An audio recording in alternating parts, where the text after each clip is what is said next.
At the turn of the 17th century, two French craftsmen, Louis Vuitton and Pierre Cardin, published a book titled La Route de la Joaillerie, loosely translated meaning The Road to Joinery.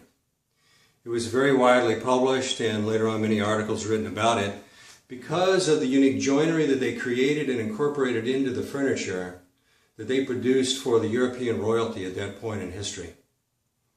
Many articles, as I said, were written about it.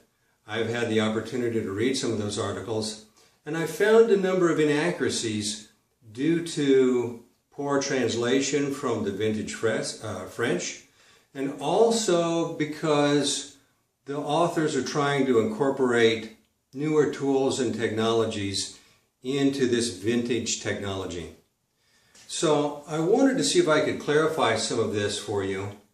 Probably the best way to do that is to use the fiddleback finger joint.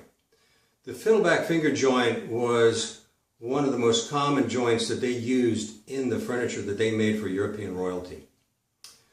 They always used, Pierre and Louis always used a reciprocating Weisenheimer jig.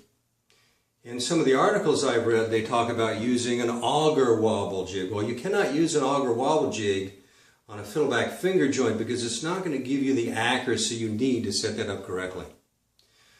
Also, they always used a cambered ratchet miter gauge as well as a circular perpendicular square to set up their reciprocating Weisenheimer jig. Now, some of the articles that I've read talk about the newer technologies, such as using the dentate gyrus gauge or the latitudinal hemispheric square, but those don't work nearly as well. You cannot get the same results. Louis and Pierre always used ortho-pneumonic chisels to do the fine work that they did on their fiddleback finger joints.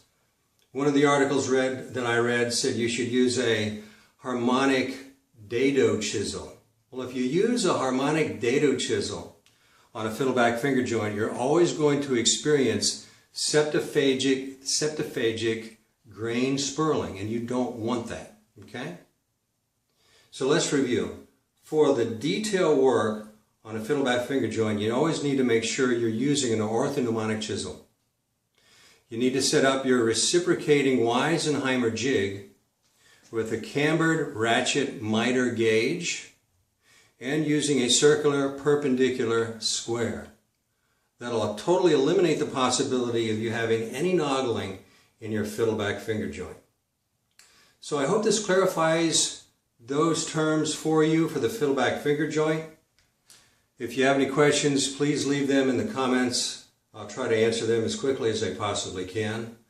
I'll leave the title of the book in the description so you can look it up, and the authors as well. You can look them up on Google.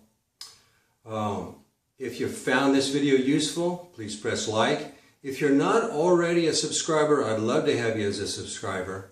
And as always, good luck on your projects.